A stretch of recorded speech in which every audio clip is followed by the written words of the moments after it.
Guys, അപ്പോൾ ഇന്ന് നമ്മൾ ഡിസ്കസ് ചെയ്യാൻ പോകുന്നത് ധനുഷിൻ്റെ ഡയറക്ഷനിൽ നമ്മളുടെ അനീഖ, മാത്യു തോമസ്, പ്രിയ പ്രകാശ് വാര്യർ അവരെല്ലാം അഭിനയിച്ച നിലവുക്ക് എന്മേൽ ഏനതീ കോപം എന്നുള്ള സിനിമയെ പറ്റിയിട്ടുള്ള റിവ്യൂ ആണ്. അപ്പോൾ ഇത് വന്നിട്ട് നമ്മളുടെ ധനുഷിൻ്റെ മൂന്നാമത്തെ ഡയറക്ഷനാണ്. പ്രൊഡ്യൂസ് ചെയ്തിരിക്കുന്നത് വേറെ ആരുമല്ല, ധനുഷും പിന്നെ കസ്തൂരി രാജ. പേടിക്കണ്ട, അത് ധനുഷിൻ്റെ അച്ഛൻ തന്നെയാണ്. അപ്പോൾ ഇവരെന്തിനു ഈ സിനിമ പ്രൊഡ്യൂസ് ചെയ്തു എന്ന് വെച്ചാൽ ധനുഷിൻ്റെ മരുമകന്, അതായത് സിസ്റ്ററുടെ മകന് ലോഞ്ച് ചെയ്യാൻ വേണ്ടിയിട്ടാണ്. അതിനുവേണ്ടി മാത്രമായിട്ട് സത്യം പറഞ്ഞാൽ ഒരു സിനിമ ഇറക്കി എന്ന് വേണം പറയാനായിട്ട്. ഇത് ധനുഷിൻ്റെ മൂന്നാമത്തെ ഡയറക്ഷനാണ്. ഇതിൽ അഭിനയിച്ചിരിക്കുന്നവർ, നായകൻ എന്ന് പറയുന്നത് ഞാൻ പറഞ്ഞല്ലോ ധനുഷിൻ്റെ അനന്തരവനാണ്, പവിഷ് നാരായണൻ, പിന്നെ മാത്യു തോമസ്, അനീഖ, പ്രിയ പ്രകാശ് വാര്യർ ചെറിയ റോളാണ്. പിന്നെ ഉള്ളത് റാബിയ കാർട്ടൂൺ, പിന്നെ രമ്യ എന്ന് പറഞ്ഞിട്ട് വേറൊരു ആക്ട്രസ് ഉണ്ട്. നല്ല നന്നായിട്ട് അഭിനയിച്ചിട്ടുണ്ട് സത്യം പറഞ്ഞാൽ. ഇതിൽ മ്യൂസിക് ചെയ്തിരിക്കുന്നത് ജി വി പ്രകാശാണ്. സിനിമാറ്റോഗ്രാഫിയും എഡിറ്റിങ്ങും വളരെ നല്ലതാണ്.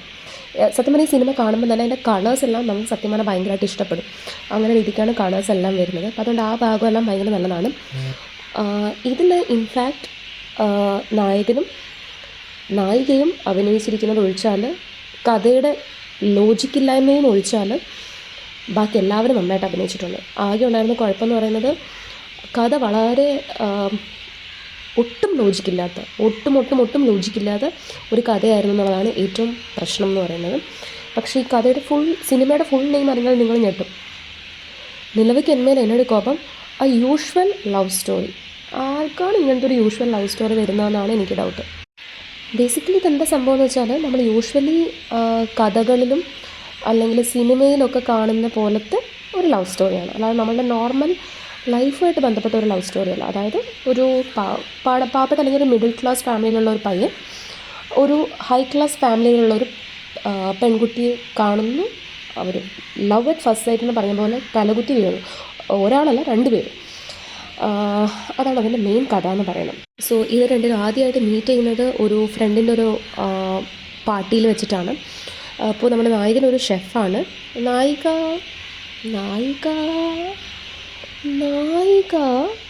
പ്രത്യേകിച്ച് ജോലിയുമില്ല, പഠിക്കാൻ പോകുന്നതായിട്ടൊന്നും ഒരു സീൻ പോലും ഉണ്ടായിട്ടില്ല. അപ്പോൾ നായകൻ എന്താ ചെയ്യുന്നത് സത്യം പറഞ്ഞാൽ എനിക്കറിയില്ല. അപ്പോൾ ഈ പറഞ്ഞ പാർട്ടിയിൽ വെച്ചിട്ട് ഇവർ മീറ്റ് ചെയ്യുകയാണ്.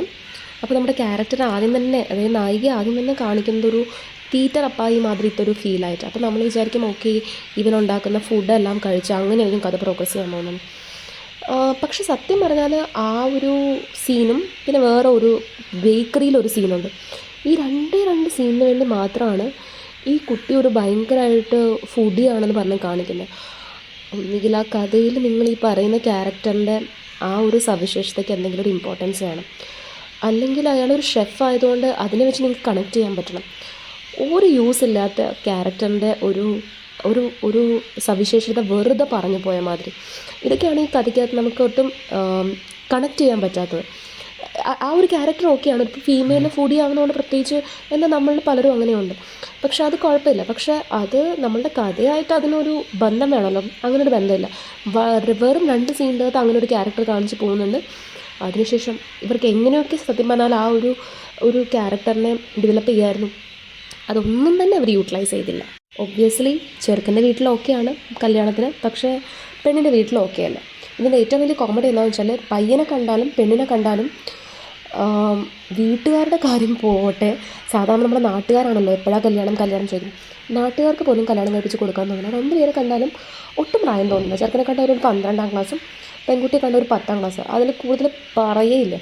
എന്തായാലും ചെറുക്കൻ്റെ വീട്ടിൽ സമ്മതിക്കുന്നില്ല. അങ്ങനെ ഒബ്വിയസ്ലി പെണ്ണ് കുറച്ച് ഒരുപാടൊന്നുമല്ല, ചെറുതായിട്ടൊന്ന് വഴക്കിട്ട് കിടക്കുന്നു.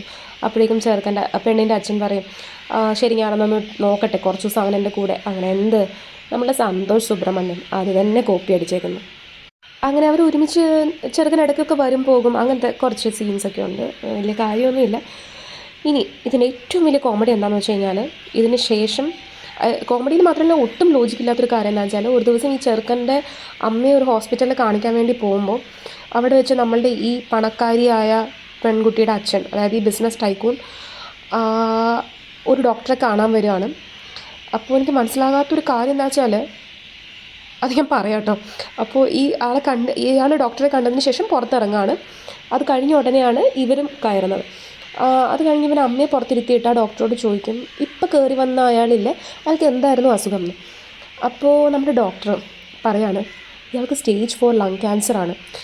ഈ ഒരു വിവരം ആക്ച്വലി അയാളുടെ മകളുടെ അടുത്ത് നിന്ന് പോലും മറച്ചു വെച്ചേക്കുവാണ്. അപ്പോൾ അങ്ങനത്തെ ഒരു സീക്രട്ട് ആയിട്ടുള്ള കാര്യമാണ്. അയാൾ മകളിത് അറിയരുതെന്നുള്ളതാണ് അയാളുടെ ആഗ്രഹം. ഈ ഒരു 6 മാസം കൂടെ അയാൾക്ക് ജീവിക്കാനുള്ള ടൈമുള്ളൂ.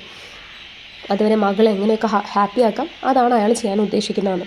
എടോ മരമണ്ടൻ ഡോക്ടറെ, ഇതിൻ്റെ ഒന്നാമത്തെ കാര്യം ഞാൻ പറയട്ടെ. ഒരു ഡോക്ടറും ഒന്നാമത് ഈ പറയുന്ന പേഷ്യൻ്റ് പറയുന്ന വിവരങ്ങൾ വേറെ ആളുകളുടെ അടുത്ത്, അതായത് വളരെ റാൻഡമായിട്ടുള്ള ഒരാളുടെ അടുത്ത് പോയി പറയില്ല.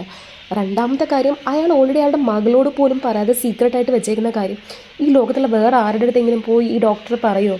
അത്ര ബുദ്ധിയില്ലാത്തൊരാളാണോ അവിടെ ഇരിക്കുന്ന ഡോക്ടർ? മൂന്നാമത്തെ കാര്യം, ഈ പറഞ്ഞ ലങ് ക്യാൻസർ ഉള്ള ആൾ വരുന്ന ഡോക്ടർ എന്ന് പറയുന്നത് ഒന്നുകിൽ ഒരു ഓങ്കോളജിസ്റ്റ് ആവാം, അല്ലെങ്കിൽ ഒരു പാലിയേറ്റീവ് ഡോക്ടർ ആവാം. ആ വിധത്തിലുള്ള ഏതെങ്കിലും ഒരു ഡോക്ടറല്ലേ അയാൾ കാണുക. അല്ലാതെ ഇയാളുടെ അമ്മയുടെ ഷുഗർ കാണിക്കാൻ പോയ ഡോക്ടറിൻ്റെ അടുത്ത്, വളരെ റാൻഡമായിട്ടുള്ള ഏതെങ്കിലും ഒരു ഡോക്ടറുടെ അടുത്ത് ഈ ലങ് ക്യാൻസർ ഉള്ള ആൾ വന്ന് അതിൻ്റെ ട്രീറ്റ്മെൻറ്റ് എടുക്കാൻ വന്ന് വരുമോ? എന്തൊരു ലോജിക്കില്ലായ്മയാണെന്ന് എനിക്ക് മനസ്സിലാവുന്നില്ല. എന്തായാലും ഇതറിഞ്ഞ് വിഷമായിട്ട് നമ്മുടെ നായകൻ ഈ ബന്ധത്തിൽ നിന്ന് പിന്മാറുകയാണ്. അവളുടെ അച്ഛൻ എങ്ങനെയെങ്കിലും സന്തോഷമായിട്ടിരിക്കട്ടെ എന്ന് പറയും. പിന്നെ കുറേ ഫാസ്റ്റ് ഫോർവേഡ് എല്ലാം പോയി അവൾക്ക് കല്യാണം ഉറപ്പിക്കുന്നു. അവളുടെ അച്ഛൻ ആഗ്രഹിച്ച പോലത്തെ, അവളുടെ അച്ഛൻ അവളോട് കല്യാണം കഴിക്കണം എന്ന് പറഞ്ഞ് ഒരു ചെറുക്കൻ്റെ കാര്യം പറഞ്ഞ് അവളുടെ അടുത്ത് പ്രോമിസ് മേടിക്കുന്നു. അങ്ങനെയൊക്കെ പോവാണ്. അങ്ങനെ അവസാനം ആ കല്യാണം നടക്കാൻ വേണ്ടി പോവാണ്. അപ്പോൾ ഇവനും ഒരു ഇൻവിറ്റേഷൻ കിട്ടുന്നു. ഇവരെല്ലാവരും കൂടെ ഗോവയ്ക്ക് പോവാണ്. അപ്പോൾ ഇവനും ഫ്രണ്ട് മാത്യു തോമസ് എല്ലാവരും കൂടെ ഗോവയ്ക്ക് പോകണം. ആക്ച്വലി നല്ലൊരു അഭിനയം ഉള്ളത് അതിനകത്ത് മാത്യു തോമസിൻ്റെ ആട്ടോ. പക്ഷേ ചില സമയത്ത് എനിക്ക് ബോറായിട്ട് തോന്നും. എന്നാലും കുഴപ്പമില്ല, ഇത്രയും പേര് മോശമായിട്ടിരിക്കുന്നതുകൊണ്ട് മാത്യു തോമസ് വളരെ നല്ലതായിട്ടുണ്ട്. അപ്പോൾ അങ്ങനെ അവരെല്ലാവരും ഗോവയ്ക്ക് പോവാണ്. ഗോവയ്ക്ക് പോയി അവിടെ വെച്ചിട്ട് ഇവന് കുറച്ച് വിഷമമുണ്ട്. ഇവൾ വേറെ ആൾ കല്യാണം കഴിക്കുന്നത് വെച്ചിട്ട് അതിൻ്റെ ഇടയ്ക്ക് ചെറുക്കനാണെങ്കിലും നമുക്ക് പെട്ടെന്ന് കാണുമ്പം കാണാൻ നല്ല ഭംഗിയുള്ള അങ്ങനെ ഒരു നല്ല ക്യൂട്ടായിട്ടുള്ളൊരു പയ്യൻ. അവൻ പറഞ്ഞൊരു വാക്കാണ് എന്നെ ഒരുപാട് അങ്ങ് വിഷമിപ്പിച്ചത്. അതായത് അവൻ്റെ ഫാമിലി എത്ര പ്രോഗ്രസീവും എത്ര കെയറിങ് ആണെന്ന് കാണിക്കാൻ വേണ്ടിയിട്ട് അവരെടുത്തൊരു തീരുമാനത്തെക്കുറിച്ച് പറയാം. അതായത് നമ്മളുടെ നായികയുടെ അച്ഛൻ മരിച്ചു പോയല്ലോ, അമ്മ ഓൾറെഡി ഇല്ല, അമ്മ പണ്ടേ മരിച്ചതാണെന്ന് തോന്നുന്നു. അതിനെപ്പറ്റിയൊന്നും അങ്ങനെ പറയുന്നതാണോ ഞാൻ കേട്ടില്ല. അപ്പോൾ അവൾക്ക് വിഷമമാകണ്ടെന്ന് വിചാരിച്ചിട്ട് ഇവരുടെ കല്യാണത്തിന് അവൻ്റെ അച്ഛനും അമ്മയും വരുന്നില്ല എന്ന്.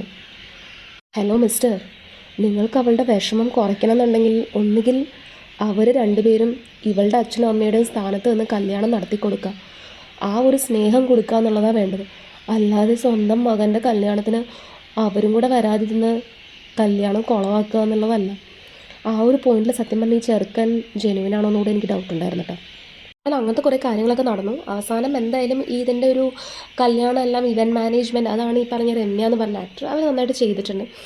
അപ്പോൾ ആ ക്യാരക്ടറിൻ്റെ അടുത്ത് ഇവരിങ്ങനെ വിഷമമെല്ലാം ഐ തിങ്ക് സോ അവരാണ് രമ്യ എന്ന് എനിക്ക് തോന്നുന്നു കേട്ടോ. പക്ഷേ അവർ നന്നായിട്ട് അഭിനയിച്ചിട്ടുണ്ട്. റാബിയ എന്ന് പറഞ്ഞത് ഒരു ഫ്രണ്ടിൻ്റെ ക്യാരക്ടറാണെന്നാണ് എൻ്റെ വിശ്വാസം. പേരെനിക്ക് കറക്റ്റായിട്ട് അറിയില്ല, ചിലപ്പോൾ മാറിപ്പോയിട്ടുണ്ടോ എന്നറിയില്ല. എന്തായാലും ഇവർ രണ്ടുപേരും നന്നായിട്ട് അഭിനയിച്ചിട്ടുണ്ട്. കാണാനും നല്ല ഗ്രേസ് ഉണ്ടായിരുന്നു. നമ്മുടെ അതവിടെ നിൽക്കട്ടെ, ഇത് ഞാൻ ആദ്യം ഇത് പറഞ്ഞു തീർക്കട്ടെ കേട്ടോ ഗൈസ്. അപ്പോൾ ഈ പറഞ്ഞ വെഡ്ഡിങ് ഇവൻറ്റ് അറേഞ്ച് ചെയ്യുന്ന അഞ്ജലി എന്ന് പറഞ്ഞിട്ടുള്ള ക്യാരക്ടറാണ്. അപ്പോൾ ആ ക്യാരക്ടറിൻ്റെ അടുത്ത് ശരിക്കും എന്തുകൊണ്ടാണ് ഇവർ ഇതെല്ലാം കല്യാണം ഈ അവരുടെ റിലേഷൻഷിപ്പ് എന്തുകൊണ്ടാണ് ബ്രേക്കപ്പ് ആയതെന്നുള്ളത് ഈ നായകനും ഫ്രണ്ടും കൂടെ പറയുകയാണ്. അത് അഞ്ജലിയിൽ നിന്ന് അവസാനം ഫൈനലി അത് നമ്മുടെ നായിക അറിയാണ്. അതിലൂടെ നായിക അങ്ങ് തകർന്നു പോകും. അപ്പോൾ നായിക ഉടനെ തന്നെ ചെറുക്കൻ്റെ അടുത്തോട്ട് വീണ്ടും പോകാമെന്ന് വിചാരിക്കും. അപ്പോഴും ഓർക്കുന്നു, അയ്യോ അച്ഛനെ മരിക്കുന്നതിന് മുന്നേ ഞാനൊരു പ്രോമിസ് കൊടുത്തല്ലോ എന്നുള്ളത് നമ്മുടെ നായിക ആലോചിക്കുന്നത്. അങ്ങനെ അവൾ വീണ്ടും വിഷമിച്ച് കല്യാണത്തിന് സമ്മതിക്കാമെന്ന് തന്നെ വിചാരിക്കും. എന്ന് പറഞ്ഞാൽ എല്ലാം ഇവൾ റെഡി ആയിട്ട് ഇരിക്കുമ്പോഴാണ് നമ്മുടെ നായികയുടെ ഫ്രണ്ട് ഉണ്ടല്ലോ, പണ്ടൊരു ഫ്രണ്ട് ഉണ്ടായിരുന്നു, ആ ഫ്രണ്ടിൻ്റെ പാർട്ടിയിൽ വെച്ചായിരുന്നു ഇവർ ആദ്യം പരിചയപ്പെട്ടത്. ആ ഫ്രണ്ട് വന്നിട്ട് പറയുന്നത്, ആ ഫ്രണ്ടിൻ്റെ അടുത്ത് ഇവൾ ആക്ച്വലി ഓപ്പൺ അപ്പ് ചെയ്യും ഇങ്ങനെയൊക്കെ സംഭവങ്ങളുണ്ടായി എന്ന് പറഞ്ഞിട്ട്. അപ്പോൾ ഫ്രണ്ട് കരഞ്ഞുകൊണ്ട് പറയും, എടി എനിക്കിനി ഒരു സങ്കടം നിൻ്റെ അടുത്ത് പറയാനുണ്ട്. അതായത് നിൻ്റെ അച്ഛൻ മരിക്കാൻ വേണ്ടി ലാസ്റ്റ് കിടന്ന ഒരു 5 മിനിറ്റ് ഉണ്ടല്ലോ, വായു വലിച്ച് കിടന്ന സമയത്ത് കുറേ അയാളെ വിചാരിക്കും, അതായത് ഓക്സിജൻ എടുക്കാൻ പറ്റുന്നില്ല. യൂഷ്വലി അങ്ങനെ ഒരു സിറ്റുവേഷനിൽ നമ്മൾ ഉടനെ തന്നെ ഇത്രയും പൈസയൊക്കെ ഉള്ള ഇയാളുടെ ഒരു ലൈഫ് നമ്മൾ വീണ്ടും സേവ് ചെയ്യാമെന്നല്ല വിചാരിക്കുക അല്ലേ? നമ്മൾക്ക് കോമൺ ആണ്. ഇപ്പോൾ നമ്മളുടെ ഫ്രണ്ടിൻ്റെ അച്ഛൻ ഇതുപോലെ മരിക്കാൻ വേണ്ടി ഹോസ്പിറ്റലിൽ കിടക്കുവാണ്, വായു വലിച്ച് കിടക്കുമ്പോൾ നമ്മൾ എന്താ ഉടനെ ചെയ്യുക? ഉടനെ തന്നെ അവിടെയുള്ള ഡോക്ടറെയോ നേഴ്സിനെയോ വിളിച്ച് അവരാദ്യം കൊണ്ടുവരികയല്ലേ ചെയ്യുക. ഇവൾ അതല്ല ചെയ്തത്. ഇവൾ ഉടനെ തന്നെ ആ ഫോൺ ഓണാക്കി അച്ഛൻ പറയുന്ന ലാസ്റ്റ് വോയിസ് നോട്ട് റെക്കോർഡ് ചെയ്യുകയാണ് ചെയ്തത്. അപ്പം അച്ഛൻ പറയുവാണ്, അയാൾ മരിക്കാൻ കിടക്കുമ്പം അയാൾക്ക് വേറെ എന്തൊക്കെ കാര്യങ്ങൾ പറയാനുണ്ട്. അയാൾ പറയുന്ന ഇതാണ്, ഈവൻ ഈ നടക്കാൻ പോകുന്ന കല്യാണത്തിനെ കുറിച്ച് പോലും അല്ല അയാൾ ഓർമ്മിപ്പിക്കുന്നത്. സത്യം പറഞ്ഞാൽ അയാൾ പറയുന്നത് ഇങ്ങനെ, ഞാനൊരു സത്യം പറയട്ടെ, എനിക്ക് ശരിക്കും പറഞ്ഞാൽ ആ ചെറുക്കൻ നല്ലതായിരുന്നു, അവനുള്ളതുകൊണ്ടാണ് എനിക്ക് കുറേ കാര്യങ്ങൾ ഒക്കെ ഞാൻ ഒരിക്കലും ചെയ്യില്ല എന്ന് വിചാരിച്ച ചില കാര്യങ്ങളൊക്കെ എനിക്ക് ചെയ്യാൻ പറ്റിയത്. സോ അവൻ ആക്ച്വലി നിൽക്കുമായിരുന്നുണ്ടെങ്കിൽ എനിക്ക് നിങ്ങളുടെ കല്യാണം നടത്തി തരാൻ എനിക്ക് ഇഷ്ടമായിരുന്നു എന്ന്. എടോ താൻ എന്താടോ ഇങ്ങനെ, അച്ഛനും കൊള്ളാം ഫ്രണ്ടും കൊള്ളാം, രണ്ടും അലമ്പാണ്. വോയിസ് നോട്ട് കൂടെ കേൾക്കുമ്പോൾ അവൾ ശരിക്കും ആകെ തകർന്നു പോകും. എന്തുകൊണ്ടത് നേരത്തെ പറഞ്ഞില്ല എന്ന് പറഞ്ഞിട്ട്, എന്താ ഇത് ഗുണ്ടയോ, അവൾ വന്നിട്ട് ആ ഫ്രണ്ടിൻ്റെ മുഖത്ത് നോക്കിയിട്ട് അടിയെ വെച്ച് കൊടുക്കുക. അയ്യോ സങ്കടം വന്നു കേട്ടോ സത്യം പറഞ്ഞാൽ എനിക്ക്. കഴിഞ്ഞ് ഫൈനലി കല്യാണവും കഴിഞ്ഞു കേട്ടോ സത്യം പറഞ്ഞാൽ. ആ കെട്ടുന്നതും കൂടെ നമ്മളെ കാണിക്കും കേട്ടോ. അതിൻ്റെ ഇടയ്ക്ക് നമ്മളുടെ നായകന് ഇതൊന്നും സഹിക്കാൻ പറ്റാതെ അയാൾ പോയി റോട്ടിൽ കിടന്ന് അലമുറയിട്ട് കരഞ്ഞ് കുറേ സീനൊക്കെ ഉണ്ടാക്കി. പിന്നെ നമ്മളൊന്നും കാണുന്നില്ല. പിന്നെ നമ്മൾ കാണുന്നത് പ്രിയവാര്യനടുത്ത് ഇതെല്ലാം പറഞ്ഞിട്ട് അയാൾ പറയുകയാണ്, എനിക്ക് നിന്നെ കല്യാണം കഴിക്കാം, നീ എൻ്റെ വൈഫായിരിക്കും, പക്ഷെ എൻ്റെ മനസ്സിലെപ്പോഴും നിലയുണ്ടാവുകയാണ്. അപ്പോൾ നമ്മുടെ പ്രിയവാര്യർ പറയും, ഇറ്റ്സ് ഓക്കെ, ഇപ്പോഴുള്ള എല്ലാ ആൾക്കാർക്കും ഇങ്ങനെയൊക്കെ തന്നെയാണ്, എനിക്ക് കുഴപ്പമൊന്നുമില്ല, എനിക്ക് കല്യാണം കഴിക്കാമെന്ന്. എൻ്റെ ദൈവം എങ്ങനെയുണ്ടോ ആളുകൾ. അപ്പോൾ അവനും വളരെ ഹാപ്പി. എനിക്കറിയില്ല.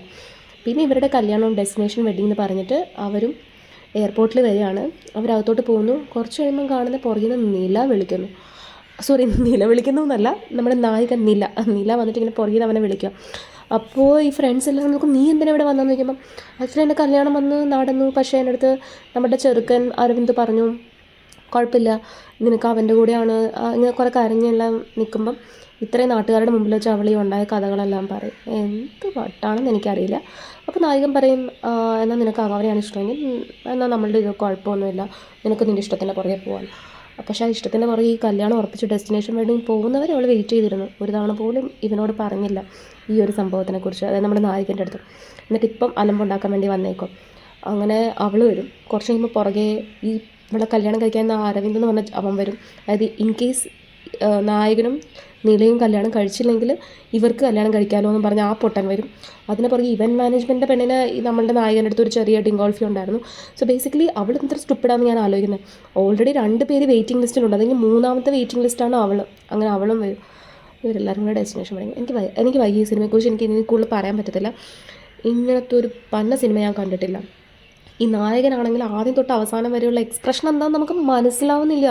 ഇവൻ കരയുവാണോ ചിരിക്കുവാണോ എന്ന് നമുക്ക്, നായിക അങ്ങനെ തന്നെ നമുക്ക് മനസ്സിലാവുന്നില്ല. നായകനെ പിന്നെ നമ്മുടെ ഡയറക്ടർ ഒരു കൂളിംഗ് ഗ്ലാസ് വെച്ച് അഡ്ജസ്റ്റ് ചെയ്യുവാണ്. അതായത് സിനിമയുടെ തുടക്കം തൊട്ട് അവസാനം വരെ ഇവൻ കൂളിംഗ് ഗ്ലാസ് വെച്ചിട്ടാണ് നിൽക്കണത്. അപ്പോൾ നമുക്ക് കുറച്ച് അഡ്ജസ്റ്റ് ചെയ്യാം. നായികേനെ എന്ത് ചെയ്യാൻ പറ്റും? നായികയ്ക്ക് ഇങ്ങനെ കൂളിംഗ് ഗ്ലാസ് കൊടുത്തു കഴിഞ്ഞാൽ നമ്മൾ വിചാരിക്കില്ലേ ഇതെന്താണ്, വേറെ കണ്ണിന് എന്തെങ്കിലും ഇവർക്ക് പ്രശ്നം ഉണ്ടായിട്ടാണോ, കൺജങ്ക്റ്റിവൈറ്റിസ് ആണ്, നമ്മൾ അങ്ങനെയൊക്കെ സംശയിക്കുമല്ലോ.